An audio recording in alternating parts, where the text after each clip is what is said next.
নমস্কার, সুদর্শন বাংলা দেখছেন আপনারা। আমি আপনাদের সঙ্গী সঙ্গীতা ঝা। শিলিগুড়িতে নির্বাচন কমিশনের নির্দেশে ভঙ্গের অভিযোগ উঠেছে। জানা গেছে শিলিগুড়ি পৌরসভার 40 নম্বর ওয়ার্ডের 165 এবং 166 নম্বর বুথে নির্বাচন কমিশনের নির্দেশে অনুযায়ী বিএলও অর্থাৎ বুথ লেভেল অফিসারদের বাড়ি বাড়ি গিয়ে বিশেষ সংক্ষিপ্ত সংশোধন বা এসআইআর ফর্ম বিতরণের কথা ছিল, কিন্তু বাস্তবে সেই নিয়ম মানা হয়নি। স্থানীয় সূত্রে জানা গেছে যে এলাকায় একটি মসজিদের সামনে তৃণমূল কংগ্রেসের কয়েকজন নেতা ও সমর্থক টেবিল চেয়ার বসিয়ে সেখানে একত্র ফর্ম বিতরণ ব্যবস্থা করেন।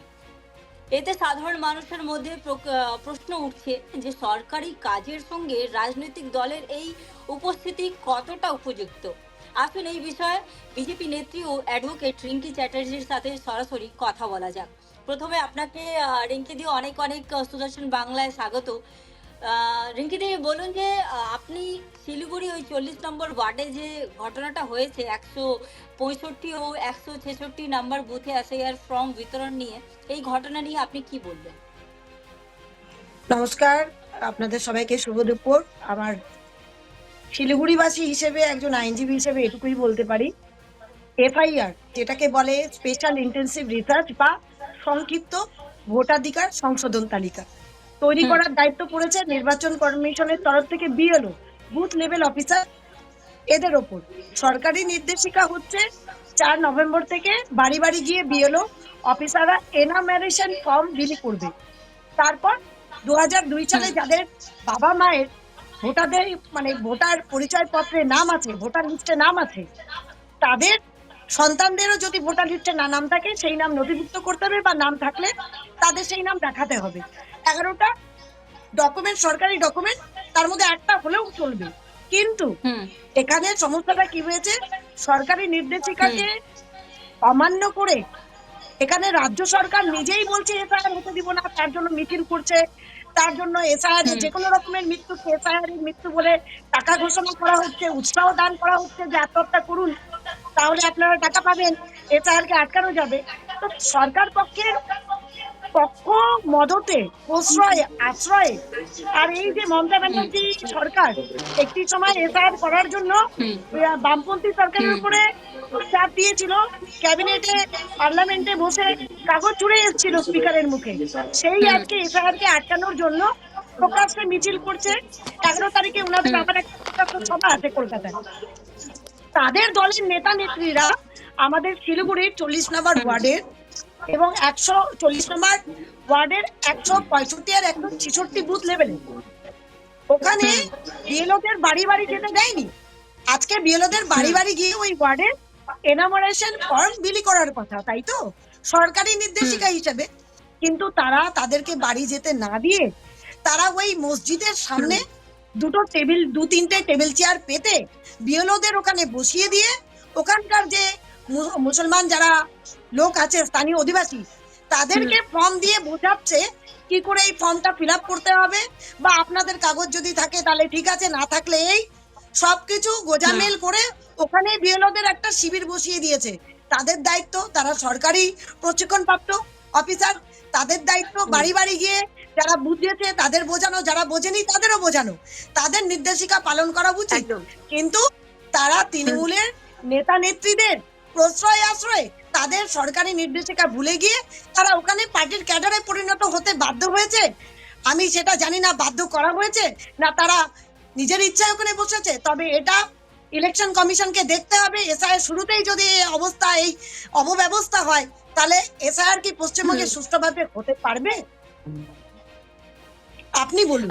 রিঙ্কিদি এইভাবে একটা রাজ্যের মন্ত্রী নিজেই এর হুম। বিরোধিতায় নেমেছে, তাহলে আমরা কাদের থেকে কাদের বাঁচাবো? অনেকগুলো ছবি আসছে যেখানে দেখা যাচ্ছে যে ওখানের পশ্চিমবাংলার মানুষেরা তাদের ব্যাংক অ্যাকাউন্ট থেকে তুলে নিচ্ছে। যারা মারা গেছেন তাদের বলা হচ্ছে যে তাদের নামে যে তারা নাকি এসআইআর এর ভয়ে মারা যাচ্ছেন, কেউ সুসাইড করে নিচ্ছে। এটাতে কতটা সত্যি? দেখুন, একজনও এখনো পর্যন্ত এসআইআর এর আতঙ্কে মারা যায়নি। যারা এসআইআর এর আতঙ্কে এখানে আছে, যারা ডিপোর্ট করে, যারা অবৈধ অনুপ্রবেশকারী, তারা অলরেডি ভয়ে বিএসএফ এর হাতে ধরা পড়ে যাচ্ছে, বা তারা নিজেরাই পালিয়ে যাচ্ছে, অন্য রাজ্যে চলে যাচ্ছে। কিন্তু আমাদের রাজ্যে হার্ট অ্যাটাকে মৃত্যু বা পারিবারিক ওই ডাউরি বা গৃহবধূ অত্যাচার বা ডোমেস্টিক ভায়োলেন্সে কারো মৃত্যু হলো, কেউ ফাঁকি দিল, কারো হার্ট অ্যাটাক হলো, কেউ বিষ পান করে মৃত্যু হলো তার পারিবারিক কলহে, সবকিছুকেই করোনা আতঙ্কের মতন এসআইয়ের আতঙ্ক দেখাতে আমাদের রাজ্যের মুখ্যমন্ত্রী তৎপর। ইভেন এর মধ্যে একটা কথা বলি, কদিন আগে কলকাতার এক কাউন্সিলর নিজেই বলেছে আমার পাড়ার এক গৃহবধূ পারিবারিক অশান্তির কলহে সুসাইড করেছে, সুসাইড নোটে লিখে গিয়েছে। কিন্তু তৃণমূলের নেতা নেত্রীরা ওপেন প্রকাশে মিডিয়া বাইট দিচ্ছে যে এসআইয়ের আতঙ্কে মারা গিয়েছে। এবার দড়িকে যদি কেউ সাপ বলে, ঠিক আছে, লাঠিকে যদি কেউ সাপ বলে, আমাদের তো কিছু করার নেই। শুধু একটা কথা আপনাকে মনে রাখতে হবে, এই মুখ্যমন্ত্রী সেই মহিলা ছিলেন, সেই দলনেত্রী ছিলেন, অপোজিশনে ছিলেন, যে বামপন্থী সরকার চলার সময় স্পিকারের মুখে কাগজ ছুঁড়ে মেরেছিলেন এসআইআর কতটা জরুরি তিনি প্রকাশ্য সবাই মিডিয়াকে ইভেন নিউজ পেপারে সমস্ত জনবাসীকে পশ্চিমবঙ্গ রাজ্যবাসীকে উনি সোচ্চার করে বলেছিলেন এসআইআর খুব দরকার। আজকে সেই এসআইআর আটকানোর জন্য অ্যাকচুয়ালি ভোট বড় বালাই তো, অবৈধ ভোটারদের দিয়েই তো পশ্চিমবঙ্গ ভরে গিয়েছে, অবৈধ অনুপ্রবেশকারীদেরই ভূমিপুত্র হয়ে গিয়েছে পশ্চিমবঙ্গ। তাই তাদের বাঁচাতে দলনেত্রী নিজে যেখানে অবস্থান বিক্ষোভ করছেন, মিছিল করছেন, মিটিং করছেন, প্রকাশ্যে ধমকি দিচ্ছেন, উনার নেতা নেত্রীরা বলছে বিএলও অফিসাররা আপনাদের কথা না শুনলে মেরে দিন, ধমকি দিচ্ছে, আমরা এসআইআর মানবো না। তাহলে কি হতে পারে আর? হ্যাঁ ম্যাডাম, কিন্তু টিএমসি তো বিজেপির উপরে আরোপ লাগাচ্ছে যে বিজেপি ভোটারদের কাটছে, যেন বিজেপি ক্ষমতায় আসতে পারুক, এই জন্য এইসব জিনিসগুলো করছে। শুনুন, কে ক্ষমতায় আসবে, কে ক্ষমতা থেকে চলে যাবে, এগুলো বোকামি। কারণ বামপন্থী সরকারের সময় এসআইআর এর পরে কিন্তু আপনি দেখবেন বিপুল ভোটে সিপিএমই জিতেছিল। তাই এসআইআর এর সাথে ভোটের কোনো সম্পর্ক নেই। তবে হ্যাঁ, পশ্চিমবঙ্গবাসী হিসেবে আমার সন্তানদের অধিকার, আমার অধিকার এই রাজ্যের ওপর, আমি এখানকার ভূমিপুত্র। বাইরে থেকে যদি অন্য দেশ থেকে অবৈধ অনুপ্রবেশকারীরা এসে এই দেশের সমস্ত সুযোগ সুবিধা নেয়, ভোটাধিকার পায়, অবশ্যই আমার অনুমতি থাকবে না, অবশ্যই আমার আপত্তি থাকবে। আর সেই আপত্তিতে যদি আমাদের মুখ্যমন্ত্রী যদি সেই আপত্তিতে উনার কিছু না আসে যায়, উনার শুধু মনে হয় উনার ভোট ব্যাংকটাই বড় বিষয়, উনাকে পদে থাকতে হবে, পশ্চিমবঙ্গের অধিবাসীরা নিজেদের রাজ্য, নিজেদের ভূমি হারাবেন উনার ভোটাধিকার রাখার জন্য, উনাকে পদে বহাল তবিতে রাখার জন্য, তাহলে আমাদের মতন দুঃখিত জনতা পশ্চিমবঙ্গ রাজ্যবাসী আর নেই যে আমরা এমন একজন মুখ্যমন্ত্রী পেয়েছি যে আমাদের অধিকার রক্ষায় ততটা সচেতন না যতটা উনি অনুপ্রবেশকারীদের অধিকার রক্ষায় যতটা উনি সচেতন আর অ্যাক্টিভ। আমার কিছু করার নেই। বিজেপি কি করেছে শুনুন, এখানে বিজেপি বিরোধী দল বললে সিপিএম কেও বলা চলে, তারাও এসআইআর এর বিরুদ্ধে হাইকোর্ট গিয়েছে, কারণ তারা তৃণমূলের বি টিম। অ্যাকচুয়ালি কোনো পশ্চিমবঙ্গের কোনো নাগরিক যে এখানে জন্মেছে, যে এখানকার পিওর প্রকৃত ভূমিপুত্র, তাদের কোনো ভয় নেই, তাদের কোনো এসআইআর আপত্তি নেই। এসআইআর আপত্তি শুধু তাদের যারা অনুপ্রবেশকারীদের এই দেশে এনেছে, লালন পালন করেছে, আগে বামপন্থী সরকার এনেছে আর এখন তৃণমূল সরকার এনেছে। তাই এই দুটো সরকারেরই সব সময় আপত্তি ছিল, থাকবে, কারণ এরাই এই অনুপ্রবেশকারীদের উৎসস্থল এদের থেকেই এসেছে। 40 নম্বর ওয়ার্ডে যে ঘটনাটা হয়েছে শিলিগুড়ির, তো এটা নিয়ে কি বিজেপি এই ঘটনার বিরুদ্ধে ব্যবস্থা নেবে বা নির্বাচন কমিশনের কাছে অভিযোগ দেবে? কি আপনাদের দলের তরফ থেকে কিছু এমন করা হচ্ছে?